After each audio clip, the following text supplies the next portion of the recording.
मंडळी, तुम्हाला माहिती आहे का, आपली जी जन्मतारीख असते ना, ती आपल्या आर्थिक स्थितीवर सुद्धा प्रभाव टाकत असते. आणि म्हणूनच आपण जर आपल्या जन्मतारखेनुसार काही साधे घरगुती उपाय केले तर जीवनात धनसमृद्धीचे मार्ग मोकळे होऊ शकतात. पण काय आहेत ते उपाय? चला जाणून घेऊया. पण यासाठी ना तुम्हाला तुमचा मूलांक माहिती हवा बरं का. आता मूलांक म्हणजे काय? तुमच्या जन्मतारखेची बेरीज. समजा तुमची जन्मतारीख असेल 5, तर तुमचा मूलांक आहे 5. पण जर तुमची जन्मतारीख असेल 14, तर तुमचा मूलांक आहे 1 + 4 = 5. म्हणजे तुमची जन्मतारीख जी आहे त्याची बेरीज केली, जन्मतारखेच्या दिवसाची बेरीज केली, तर तुमचा मूलांक येतो. आता तुम्हाला तुमचा मूलांक कळाला असेल तर तुमच्या जन्मतारखेनुसार आपण उपाय बघूया.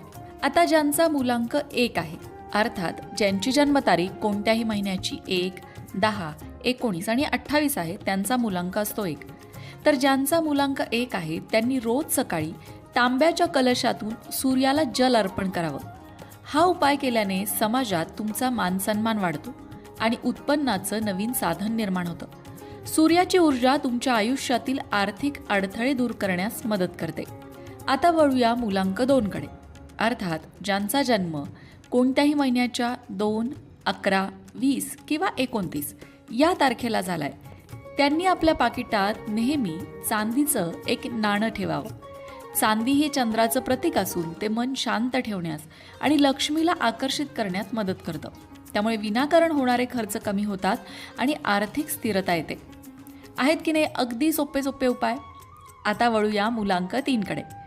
ज्यांचा जन्म कोणत्याही महिन्याच्या 3, 12, 21 आणि 30 तारखेला झालाय, त्यांनी काय करायचं आहे, तर त्यांनी आपल्या तिजोरीत, अर्थात तुम्ही जिथे कुठे पैसे ठेवता तिथे थोडेसे तांदूळ आणि हळद एकत्र करून ठेवायचे.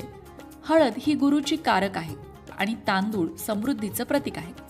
या उपायामुळे घरामध्ये अन्नाची आणि पैशाची कमतरता कधीही भासत नाही. आता राहूचा नंबर मूलांक 4, अर्थात ज्यांची जन्मतारीख 4, 13, 22 किंवा 31 आहे, या व्यक्तींनी काय करायचंय? दर शुक्रवारी देवी लक्ष्मी समोर तुपाचा दिवा प्रज्वलित करावा. या उपायामुळे राहूचे दोष कमी होतात, कारण मूलांक 4 वर राहूचा प्रभाव असतो आणि म्हणूनच तुमच्या आयुष्यात येणारे जे अडथळे आहेत ते दूर होण्यासाठी, धनलाभाचे योग जुळून येण्यासाठी माता लक्ष्मीची उपासना तुमच्यासाठी लाभदायक ठरते. देवी लक्ष्मीच्या कृपेने तुमच्या कामातील अडथळे दूर होऊन आर्थिक प्रगती होते. आता मूलांक 5 बद्दल बोलूया. तुमची जन्मतारीख कोणत्याही महिन्याची 5, 14 आणि 23 असेल तर तुमचा मूलांक असतो 5. बुध ग्रहाचा प्रभाव या